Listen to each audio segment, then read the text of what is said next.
Bismillah. Assalamualaikum warahmatullahi wabarakatuh. Bagi anak-anak sekalian, bagaimana kabarnya hari ini? Semoga kalian dalam keadaan sehat dan dalam lindungan Allah Subhanahu wa taala. Alhamdulillah, pagi ini kita masih diberikan kesempatan oleh Allah Subhanahu wa taala untuk kita sama-sama mengikuti proses belajar mengajar sebagaimana biasanya, dan Bapak berharap ada anak sekalian dapat mengikuti pelajaran ini dengan penuh semangat dan bahagia ya. Oke, baiklah. Anak sekalian, mohon dirapikan dulu tempat duduknya agar proses belajar kita dapat berjalan efektif. Sekarang, sebelum kita mengawali materi pembelajaran hari ini, baiknya kita berdoa terlebih dahulu. Berdoa dimulai.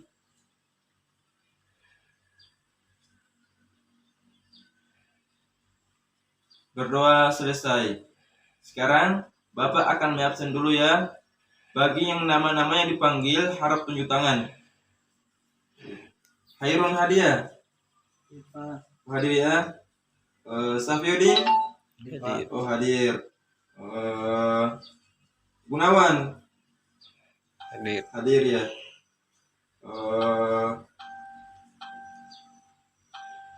Inong. Hadir ya.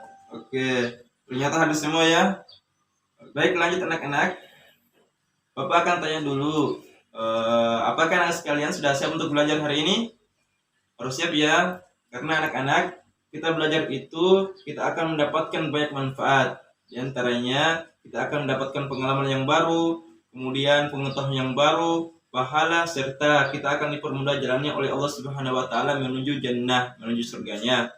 Yang mana ini anak-anak sekalian sesuai dengan sabda Nabi Sallallahu Alaihi Wasallam bahwa siapa saja yang menempuh jalan untuk menuntut ilmu, maka Allah Subhanahu Wa Taala akan memudahkan jalannya menuju surganya. Baiklah anak-anak, dulunya Bapak akan membagi anak sekalian menjadi 3 kelompok. Untuk kelompok yang pertama yaitu kelompok Khairun, kelompok kedua yaitu kelompok Syafiuddin, dan kelompok ketiga yaitu kelompok Gunawan. Nah, dalam sesi diskusi sebentar nantinya Bapak akan memberikan beberapa pertanyaan dan tugas-tugas terkait dengan materi yang akan kita bahas hari ini. Nah, dan Bapak berharap anak-anak sekalian dapat menjawab semua ya. Oke. Baiklah anak-anak, hari ini kita akan belajar materi tentang dinasti Umayyah sebagai pelopor kemajuan Islam. Nah, poin-poin yang akan kita bahas yaitu yang pertama, sejarah terbentuknya dinasti Umayyah, kemudian sistem-sistem pemerintahan Bani Umayyah, yang ketiga khalifah-khalifah yang memimpin pada dinasti Umayyah, yang terakhir yaitu faktor-faktor kemunduran dinasti Umayyah.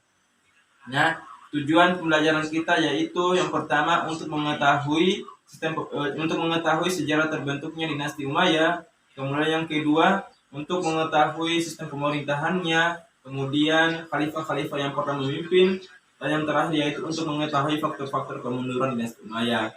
Kemudian tujuan metode yang akan kita gunakan yaitu metode ceramah, kemudian tanya jawab, dan mungkin terakhir adalah metode resitasi atau pemberian tugas ya. Oke deh sekalian, langsung saja kita ke materi pembahasan kita pada pagi hari ini. Yang pertama yaitu sejarah terbentuknya dinasti Umayyah. Sebelumnya Bapak mau tanya dulu sama adik sekalian, apakah adik-adik tahu bagaimana sejarah terbentuknya dinasti Umayyah? Nggak tahu ya? Oke, langsung saja mungkin Bapak akan jelaskan sejarah terbentuknya dinasti Umayyah itu sendiri, yang mana dinasti Umayyah berasal dari nama Umayyah bin Abdul Syam, ya, bin Abdul Manaf, yaitu dia salah satu seorang pemimpin kabilah Quraisy pada waktu itu pada zaman jahiliyah. Di mana Bani Umayyah ini baru masuk agama Islam setelah namanya Fathul Makkah, yaitu penaklukan kota Mekah ya. Puncaknya itu adalah ketika Khalifah Ali bin Abi Thalib atau sepupunya Rasulullah itu terbunuh, di mana dia ada Khalifah keempat ya. Kemudian setelah Khalifah Ali bin Abi Thalib itu meninggal atau terbunuh, umat Islam mengangkat anaknya Ali bin Abi Thalib yaitu Hasan bin Ali sebagai anak tertua dari Ali untuk menjadi khalifah. Sementara itu di sisi lain Muawiyah juga bin Abi Sufyan membentuk juga mengangkat dirinya sebagai khalifah di Damaskus, Suriah namanya. Sekarang di Irak atau Iran dah. Di Damaskus nama. Juga menobatkan dirinya sebagai khalifah. Namun ada sekalian, Hasan bin Ali ternyata kekuatannya lemah, sementara Muawiyah bin Abi Sufyan tambah kuat, maka Hasan bin Ali menyerahkan kekuasaannya kepada Muawiyah bin Abi Sufyan. Lanjut kemudian sistem pemerintahan pada Bani Umayyah. Muawiyah bin Abi Sufyan menjadi khalifah pertama dinasti Bani Umayyah setelah Hasan bin Ali menyerahkan pemerintahnya kepadanya. Sebelumnya ini adik sekalian, Muawiyah ini adalah menjabat sebagai gubernur Syria. Selama berkuasa di Syria, Muawiyah ini mengandalkan orang-orang Syria untuk memperluas batas wilayahnya. Ia mampu membentuk pasukan Syria menjadi satu kekuatan militer yang terorganisir dan berdisiplin tinggi. Ia membangun sebuah negara yang stabil dan terorganisir. Kemudian dalam pengelolaan pemerintahannya, Muawiyah mendirikan dua departemen. Yang departemen pertama adalah Diwanul Khatam yang dikeluarkan oleh khalifah. Kemudian yang kedua adalah Diwanul Barid yang fungsinya adalah memberitahu pemerintah pusat tentang perkembangan-perkembangan di semua provinsi. Kemudian lanjut khalifah-khalifah yang pernah memerintah pada masa Umayyah. Yang pertama yaitu Muawiyah bin Abi Sufyan. Beliau memerintah sekitar tahun 41 sampai 60 Hijriah atau dalam kalender Masehi 661 sampai 680 ya sekalian. Nama lengkapnya yaitu beliau Muawiyah bin Abi Sufyan bin Harb bin Syams bin Abdul Manaf, biasa dipanggil Abdurrahman.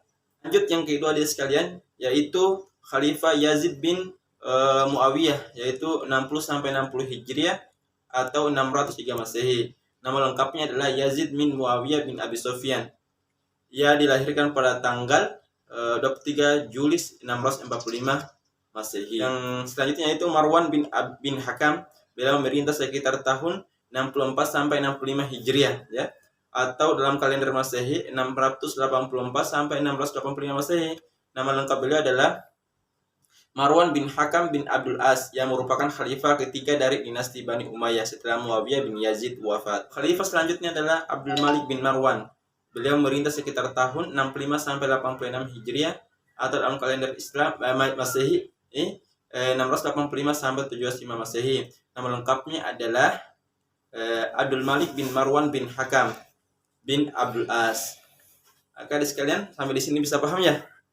Oke, selanjutnya yaitu Walid bin Abdul Malik. Beliau memerintah sekitar tahun 86 sampai 96 Hijriah atau 705 sampai 719 Masehi.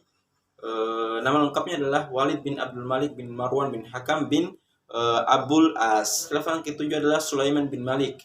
Beliau memerintah sekitar tahun 96 sampai 99 Hijriah atau 715 sampai 717 Masehi.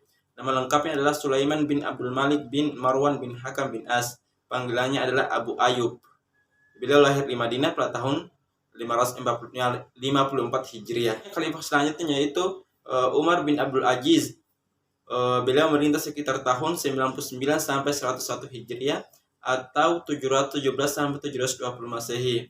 Nama lengkap beliau adalah Umar bin Abdul Aziz bin Marwan bin Hakam bin Abdul As yang merupakan sepupu khalifah sebelumnya Sulaiman bin Abdul As. Lanjut yang ke-9 adalah Yazid bin Abdul Malik. Beliau memerintah sekitar tahun 101 sampai 105 Hijriah atau 720 sampai 724 Masehi. Nama lengkapnya adalah Yazid bin Abdul Malik bin Marwan bin Hakam bin Abdul As. Kemudian khalifah yang 10 adalah Hisham bin Abdul Malik. Beliau memerintah sekitar tahun 105 sampai 125 Hijriah atau dalam kalender Masehi yaitu 724 sampai 743 Masehi. Nama lengkapnya adalah Hisham bin Abdul Malik bin Marwan bin Hakam. Lanjut ya, khalifah yang ke-11 yaitu Walid bin Yazid bin Abdul Malik. Beliau memerintah sekitar tahun 125 sampai 126 Hijriah atau 743 sampai 744 Masehi ya. Nama lengkapnya adalah Walid bin Yazid bin Abdul Malik. Ia adalah keponakan Khalifah Hisham bin Abdul Malik. Kemudian ke-12 adalah Yazid bin Walid bin Abdul Malik. Beliau memerintah sekitar tahun 126 sampai 127 atau 744 Masehi. Kemudian yang ke-13 adalah Ibrahim bin Walid bin Abdul Malik. Beliau memerintah sekitar tahun 127 atau 744 Hijriah. Nama lengkapnya adalah Ibrahim bin Walid bin Abdul Malik. Yang kemudian khilafah yang terakhir adalah adik sekalian Marwan bin Muhammad. Beliau memerintah sekitar tahun 127 sampai 133 Hijriah atau 744 sampai 750 Masehi. Nama lengkap beliau adalah Marwan bin Muhammad bin Marwan bin Hakam. Kemudian adik sekalian, sebelumnya kita telah belajar sejarah terbentuknya Bani Umayyah, habis sistem pemerintahan pada Bani Umayyah, kemudian khalifah-khalifah yang pernah memimpin Bani Umayyah. Kemudian selanjutnya adalah materi selanjutnya adalah, dan ini adalah materi yang terakhir, yaitu faktor-faktor kemunduran dinasti Bani Umayyah. Faktor-faktor penyebab kemundurnya dinasti Umayyah yang pertama adalah terjadi pertentangan keras antara kelompok suku Arab Utara dan kelompok suku Arab Selatan. Yang kedua, ketidakpuasan sejumlah pemeluk Islam non-Arab. Kemudian, konflik-konflik politik yang melatar belakangi terbentuknya Daulah Umayyah. Kaum Syiah dan Khawarij terus berkembang menjadi gerakan-gerakan untuk menggelintirkan para penguasa. Kemudian yang keempat adalah sistem pergantian khilafah melalui garis keturunan. Dan yang terakhir adalah penyebab langsung tergulingnya kekuasaan dinasti Bani Umayyah adalah munculnya kekuasaan baru yang dipelopori oleh keturunan Abbas bin Abdul Muthalib, yaitu Bani Abbasiyah atau dikenal dengan Bani Abbasiyah. Itu adik sekalian pembelajaran materi kita pada pagi hari ini. Jika adik sekalian ada yang belum mengerti atau belum paham tentang materi pagi ini, mohon ditanyakan sama Bapak. Oke? Ada yang mau bertanya? Ada? Tidak ada ya? Kalau tidak ada, Bapak akan bertanya sama adik sekalian,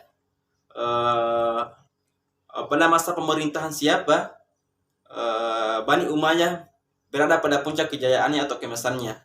Siapa? Kelompok satu? Iya, betul sekali, yaitu Umar bin Abdul Aziz. Oke, ada lagi? Oke, ya. Berarti sampai di sini sudah paham ya? Oke, sekalian, itulah materi kita pada pagi hari ini. Semoga apa yang kita pelajari hari ini dapat bermanfaat bagi kita semua ya. Oke.